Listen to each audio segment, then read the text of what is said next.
Tonight, Troy students play in the mud for a good cause. Plus, learn how you can get your picture in this year's yearbook. Stay tuned. Troy TrojanVision Nightly News starts now. Definition Digital Production Center on the Troy campus with news from Troy University locations around the world. This is Troy TrojanVision Nightly News. Hello and welcome to Troy TrojanVision Nightly News for October 29th, 2012. I'm Judson Garner. And I am Bailey Majors. Thank you for joining us this evening. For some children, splashing around in the mud may seem like the perfect way to have a little fun. But as we get older, the opportunities get few and far between. However, this weekend, Chi Omega sorority gave Troy students a chance to get a little dirty for a good cause. Felicia Payne has the story. And they're off. The Chi Omega sorority hosted their second annual mud run Saturday morning to benefit the Make-A-Wish Foundation. The nearly 3-mile fun run included obstacles such as tires to jump through, ropes to crawl under, and of course, mud to run in. It was benefiting the Make-A-Wish Foundation, which is a foundation organization that helps kids grant a wish if they have terminal illnesses. Over 85 people participated in the run on Saturday morning, including students and people of different ages from around the community. We had a very large turnout. We had about 30 people register to come and run just today, which means that's on top of a very large crowd. Some runners were confident about the race while waiting for the main event to start Saturday morning. Well, first of all, I'm running because I want to win.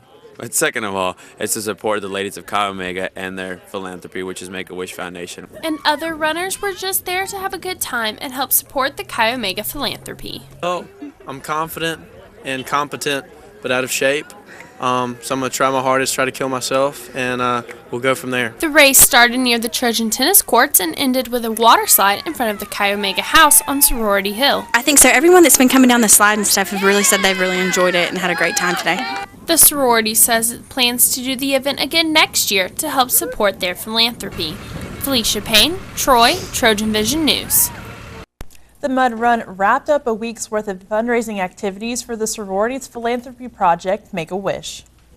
This year's homecoming theme, Trojans Here, There, Everywhere, is inspired by Dr. Seuss. And in honor of the children's author, one Troy organization is using homecoming to promote childhood literacy. The Student Government Association is holding a book drive for schools and organizations in the Troy area. There will be several drop boxes throughout the city and on Troy's campus where people can donate books. The Vice President of Campus Activities says that the book drive is a great way to celebrate homecoming while giving back to the community.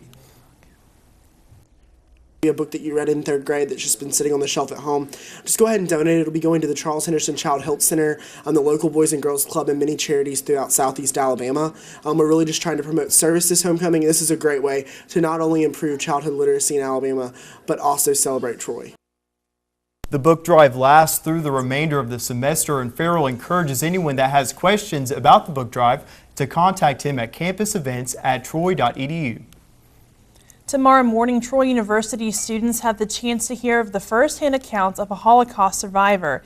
Ann Rosenheck, a survivor of both Auschwitz and Dachau, will speak about her experiences in the concentration camps tomorrow at 10 a.m. in the Claudia Crosby Theater. Rosenheck is speaking as a part of Troy University's Year of the Holocaust Remembrance events. This is the second trip to Troy for Rosenheck, who visited Troy previously in 2010. The event is free and open to the public. Public parking for the lecture will be available in the North Stadium lot on George Wallace Drive with shuttle services to the theater. There are lots of memories made while at college, and one Troy University organization is making sure that all students will be able to be a part of a moment that will last for a lifetime. Troy University's yearbook, The Palladium, will be in the Trojan Center lobby tomorrow from 9 a.m. to 5 p.m., taking portraits for any student who wants to be in the 2012-2013 yearbook. Homecoming points will be awarded to any Troy organizations whose members get their picture taken. The editor says that the pictures are free and students will be able to purchase yearbooks from previous years. The only thing we have for sale are our yearbooks. You can pre-order a yearbook for next year and buy this year's yearbook for $5. College is a very important memory in our lives, and to have that picture of yourself when you were younger to go back and look on when you're old is really, really important. Once again, Pitcher Day will be in the Trojan Center lobby tomorrow from 9 to 5. There will be a raffle drawing at the end of the day for 4 Walmart gift cards. And now taking a look at news from around the state. In Birmingham, forecasters say eastern Alabama is in for a windy day because of Hurricane Sandy. The National Weather Service says northwest winds of at least 20 miles per hour with gusts up to 40 miles per hour are possible through sunset. And in Pelham, bow hunters may begin killing deer in the largest state park this week in a program designed to reduce the number of animals living in the suburban acreage. The hunt begins Thursday at Oak Mountain State Park, located in Pelham. Limited numbers of hunters will be allowed in parts of the park through January 31st, but only on weekdays, with the exception of 3 weekends in January. And in Camden, prosecutors say jurors are expected to begin a hearing testimony Wednesday in the trial of a former legislator charged with sexually abusing a 17-year-old girl. Former State Representative James Thomas is charged with sexually abusing a female student at Wilcox Center High School. He was principal at the time of the alleged incident. And still to come on TrojanVision Nightly News, the football team was looking to protect their undefeated road record this weekend, but a late touchdown cost the Trojans the game. Danielle Percival will have the details on that and more in sports. But first, Hurricane Sandy is not only having an effect on East Coast states, but also the campaign trail. We'll have that story and more after the break. Hurricane Sandy forces the presidential candidates to change gears. I'm Tara Merchiner in Washington with the latest coming up. Hi, I'm Mia Hamm. As a professional soccer player and a future soccer mom, I know how fun and rewarding sports can be. I also know how frustrating it is when you're sidelined by an injury. So I've teamed up with the American Association of Orthodontists to ask young athletes to play it safe when playing sports.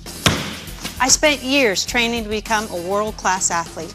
I know what it takes to become an expert on the field. Orthodontists understand this too. They're experts in their field, helping kids and adults obtain healthy, beautiful smiles. They want to help athletes prevent injuries and stay in the game.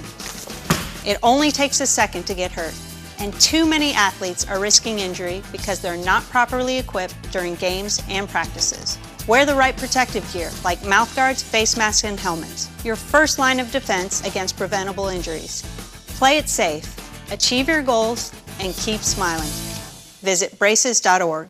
From the high-definition digital production studios of Troy University, you're watching the award-winning TrojanVision Nightly News. And now for a look at what's happening across the nation and around the world, we'll go to Judson Garner at the Global News Desk. Judson. Thanks, Bailey. This is the last full week of campaigning before Election Day, and Hurricane Sandy is washing out a lot of those plans. Republican White House hopeful Mitt Romney has rerouted himself to battleground states that aren't in the storm's path, and President Obama has cleared his calendar through Wednesday. Tara Mergener reports from Washington. President Obama scrapped a morning campaign stop in Florida to get back to Washington as the weather deteriorated. The election will take care of itself next week. Right now, our number one priority is to make sure that we are saving lives, that our search and rescue teams are going to be in place. The president also canceled Tuesday stops in Colorado and Wisconsin. He told campaign workers in Orlando he's counting on them to help get out the vote. Because I'm not going to be able to campaign quite as much over the next couple of days, just to make sure that as folks get hit by this storm, that everybody's doing what they're supposed to do. The storm is sure to impact early voting along the East Coast, and 4 states that may help decide the election are in the path of the storm. Hurricane Sandy also altered Governor Mitt Romney's plans. He canceled events in Virginia Sunday and instead met up with running mate Paul Ryan in Ohio. Let's today, when we get home, put in our prayers the people who are in the East Coast in the wake of this big storm that's coming. Let's not forget those fellow Americans of ours. The Romney campaign will be collecting supplies at campaign offices in the affected areas and donating buses to help deliver those items. And on the eastern coast of our nation, a lot of people are enduring some very difficult times. And our hearts and our prayers go to them. Both campaigns are using Twitter and Facebook to urge supporters to donate to the Red Cross. Tara Mergener for CBS News, Washington. Hurricane Sandy is barreling toward the mid-Atlantic states, shutting down cities all along the coast. The enormous storm has sustained 90-mile-an-hour winds and even stronger gusts. Susan McGinnis is in Delaware with the latest. Pieces of the Atlantic City boardwalk ended up in the streets as Hurricane Sandy moves closer. Roads are flooded, and it is only expected to get worse. Hundreds of thousands of people along the East Coast have evacuated, but others refuse to leave. I'm part of Atlantic City. I'm like the fish in the ocean. I gotta stay here. The National Hurricane Center says the massive storm has turned to the left and is expected to make landfall near Delaware Bay and New Jersey. The most important message that I have for the public right now is please listen to what your state and local officials are saying. When they tell you to evacuate, you need to evacuate. Hurricane-force winds extend 175 miles from the center, and the storm is combining with two other weather systems to create a superstorm affecting around 50 million people. You could be 200-300 miles away from the center during this event and still get some very, very bad weather, dangerous or even life-threatening conditions. Here in Rehoboth Beach, the waves are already reaching over the boardwalk and are heading inland. Officials say the storm surge plus high winds could mean major damage up and down the Northeast. I've been down here 30 years and I haven't seen this as bad as it is right now. And even after the storm passes, extensive power outages are expected to last for days. Susan McGinnis, CBS News, Rehoboth Beach, Delaware. The epidemic is reaching critical proportions in the U.S. with millions of adults and children now struggling with their weight. More and more programs are geared toward helping severely overweight people get the pounds off. Inez Farrar reports from Westbury, New York. Helen Esposito is fighting back against obesity. The 25-year-old didn't want to go down the same path as her dad. I lost my father to diabetes and a combination of diabetes and heart disease. 51-year-old Sharon Williams also knew she had to change her lifestyle. This was too much weight to be carrying for this long. Recent research shows the number of people who need to lose at least 100 pounds is the fastest growing group of overweight Americans, with a growing list of health problems. You have hypertension, you have diabetes, you have people with knee problems and orthopedic problems. 2 is not 1! James Lamar runs Obesity Boot Camp in Westbury, New York. Using tire flips, 26, exercise bands, and calisthenics, he pushes his clients' limits. Tires and ropes, they actually help to elevate your heart rate. And many people here aren't able to do all the running. Programs like this one are helping many people get back to a healthy weight and a healthy life. The class meets 5 days a week. Members also see a nutritionist and keep a food journal. I cut out mostly all fast foods. I had been eating a lot of that. Helen lost 40 pounds in just 3 months. It's an amazing feeling to know that you've lost that much weight. Sharon also took off 40 pounds. I want to live longer. I want to just be a better, healthier me. The challenge now is to keep up this new way of living for the rest of their lives. Inez Farrar for CBS News, Westbury, New York. To wrap things up from the Global News Desk, to see more stories from across the country and around the world, such as why people are paying big bucks for a slap in the face, you can tune in to Trojan Vision Global News right after the nightly news. Now back to you, Bailey. Thank you, Judson. And now Daniel Percival joins us for a look at sports. So, Danielle, a busy weekend for Trojan athletics. A lot of teams on the road. We had some wins and some losses, but overall a decent weekend. That's right, Bailey. A couple teams were on the winning side. However, football not quite so lucky, but let's get into a recap of the game. All right. Against Florida International, the Trojans kicked a game-winning field goal with 11 seconds left on the clock. The feeling of winning the game at the last second is hard to imitate, but as good as that feeling is, losing at the last second is equally as heartbreaking. The Trojans' undefeated road record ended Saturday with a 34-27 loss to Florida Atlantic. And the number 27 turned out to be a big one in this game. The Trojans were down 17-0 with 5 minutes to go in the first half before reeling off 17 unanswered points in 4 minutes and 12 seconds. So at this point, you're probably thinking we're in pretty good shape, but not so fast. The Owls jump out to a 9-point lead in the third quarter before the Trojans started making another comeback. Down 6 with under 2 to go, Sean Southward takes it 31 yards for the tie, and the extra point gives the Trojans the lead. But here's where the number 17 comes into play again. Graham Wilbert moved the Owls down the field on 9 plays, capped by a William Dukes 22-yard touchdown reception with, you guessed it, 17 seconds remaining. Prior to Saturday, FAU had only one other victory on the season. Win for them, terrible, tough loss for us, and you know, we got to deal with it. We're 500 again, and you know, we're looking, you know, toward a trip to an SEC venue, University of Tennessee. Great place to go and see a game. Usually find a pretty good football team there. The Trojans will look to go above 500 again with a trip to Knoxville on the schedule for this weekend. Troy will face the 3-5 Tennessee Vols Saturday morning at 11.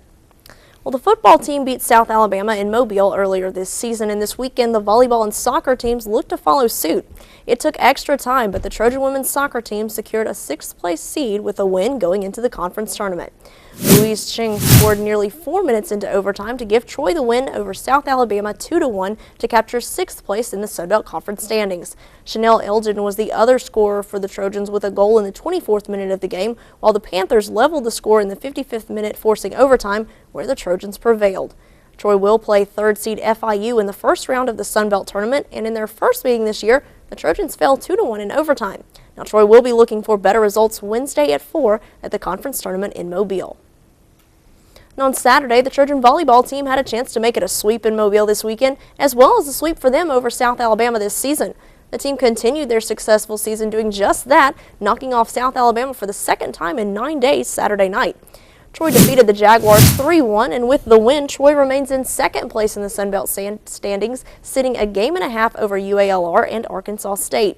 Troy was led offensively for the 2nd straight match by Alicia Dukes, who posted a match-high 17 kills. Alexander entered Saturday leading the Sun Belt with 11.42 assists per set in conference play and extended that lead with 50 assists on the night, her 2nd straight 50-assist effort. Courtney Cohen recorded a match-high 19 digs, while Dukes and Alexander each posted 11 digs for double-doubles. The Trojans do return to the floor on Friday when they return to Sartain Hall and welcome Sun Belt leader number 19 Western Kentucky. The good news is they've already knocked off the Hilltoppers when they were ranked earlier in the season. Well, the Troy men's and women's cross-country teams both competed at the Sun Belt Conference Championships on Saturday, with each squad finishing 10th. Enoch Karui finished 15th for the Troy men's team with a time of 25 minutes and 58.7 seconds on the 8K course, a season-best time. The top 15 finish did earn Karui all Sun Belt honors. On the women's side, Julia Ostendorf narrowly missed all Sun Belt honors, finishing 17th with a time of 18 minutes and 52.8 seconds on the 5K course. The time topped Ostendorf's personal record by a full minute. So Judson Bailey, the football team, not able to have that last-second win against FAU like they had against FIU, but congratulations to volleyball and soccer, and the soccer team has to play just Wednesday in the conference tournament. Wish them the best of luck. Absolutely. It's always great to have some victories, and best of luck to the soccer team. That's right. Thanks so, Danielle. Coming up on TrojanVision Nightly News, we'll get a preview of the Trojan men's basketball season. But first, it's gotten chilly in Troy, but are these cold temperatures going to stick around? Brittany? Keep those jackets handy for the work week. Chilly temperatures may be staying around for a while. Stay tuned for your local weather up next. I was looking for something that if I had to take online, I could still take it, but I wanted that personal touch that Troy offers. I needed to be able to work around my schedule because I still support my family full time, and I needed to be able to be flexible, and Troy met those needs. On campus or online, Troy offers you an extraordinary education with the flexibility you need. Troy University. It's all you need to know. My name is Jeremy. I am a criminal justice major with Homeland Security. I needed to reinvent myself, and I chose Troy. I'm lucky. Let me help you with that. I get to do something I love. It has nothing to do with touchdowns or titles. Everybody bring it in. I get to play a part in the life of someone just starting out. How many of you think homework is just as important as teamwork? I help keep kids in school. Good. And that's the name of the game. My name is LaDainian Thomason. I don't just wear the shirt, I live it. Give, advocate, volunteer. Live United. From the high-definition digital production studios of Troy University, you're watching the award-winning TrojanVision Nightly News. Now Brittany Drawdy joins us for a look at weather. So Brittany, coming into this week, it's a lot different than last week. It's really cold outside. Yes, it's very chilly actually. We can take a look at our current conditions right now. We can see the high was only 59 degrees, even though we have sunny skies, definitely windy out there. Dew point at 28 degrees, humidity at 31%, barometer at 29.91 and steady, and winds coming from the north-northwest around 20 miles per hour. Today's stats, we can see a high of 59 degrees, a low of 35 degrees, rain, no rain, sunrise 6:54 a.m. and a sunset at 5:57 p.m. Around the state, sunshine, Mobile 63, Huntsville a little cooler at 56, definitely seeing sunshine, but it doesn't feel like there's any sunshine out there. Birmingham 61, Montgomery at 59, Troy 59, Phoenix City at 58, and Dothan at 58. Seeing those 50s and 60s, when last week we were seeing 80s, it's definitely a big change as we go into this work week. Current temperatures for the southeast, we can see everything's cooling off, even Florida's a little cooling off, Jacksonville only at 58. Current temperatures, everything's cooled off. You see yellow and blues, the 40s versus the 80s of what we saw last week. As we look at our current surface, we see a little bit of stuff going out west, but a couple of high pressures, mainly sandy here, hitting the northeast, definitely making a lot of rain, chilly, cold for the northeast. And as we go for closer in for us here at Alabama, we see the stationary front here, keeping that cooler weather that we're going to be seeing throughout this week, sticking around towards us and the southeast. The departure from normal, especially for tomorrow's lows, 17 degrees cooler than normal this time of year. Winter's crept in a little early. It's not necessarily fall. It's very chilly. Already seeing those cooler temperatures. Rain forecast for the next 48 hours seems like it's going to stay to that northeast and not too much here in the state of Alabama or near Troy. As we go into the work week, Tuesday, we can see definitely that the wind chill and the rain coming to the northeast, staying there for Wednesday, same thing. Thursday, clearing out as we go into the end of the work week. Friday, same thing. We're going to stay clear, seeing a lot of wind today and tomorrow. But for tonight, clear skies, cold night. Definitely bundle up if you're going anywhere. You're going to keep jackets with you today and tomorrow. Very windy, coming from the west and northwest. We've been seeing those gusts from 16 miles up to 27 miles per hour. Those gusty winds all through today, through tonight, and into tomorrow also. A low of 35 degrees tonight. That is very chilly compared to what we've been seeing in the last week or so. Definitely cooler. Make sure to prepare for that. If you're going anywhere, prepare for it for the rest of the week also. Partly cloudy tomorrow. Intervals of that sunshine. Sunshine's going to be out, but it's not really going to feel like it's there. It's definitely going to be very windy again, just like today, much like today. West to northwest winds coming 17 miles per hour. Be ready for gusts coming more than that. And high only at 64, warming up just slightly. 4-day forecast, we can see Tuesday partly cloudy with a high of 64 and a low of 41. Wednesday warming back up, sunshine 73 with a low of 45. Thursday, high of 73 and a low of 44. And Friday, sunshine and a high of 74. So Judson, as we go throughout this week, it's going to be sunshine, but unlike last week where it was really warm in sunshine, we're going to be seeing cool in sunshine. So maybe for Halloween it might be nice for a bonfire or something else as the kids dress up to go out, but other than that, the winters come early. And you know, when you're still picking out your costume, you can always choose something that has a jacket on it to maybe make it a little bit easier. Yeah, it's definitely a full coverage costume. Yeah, thanks, Brittany. Thanks. Thank you.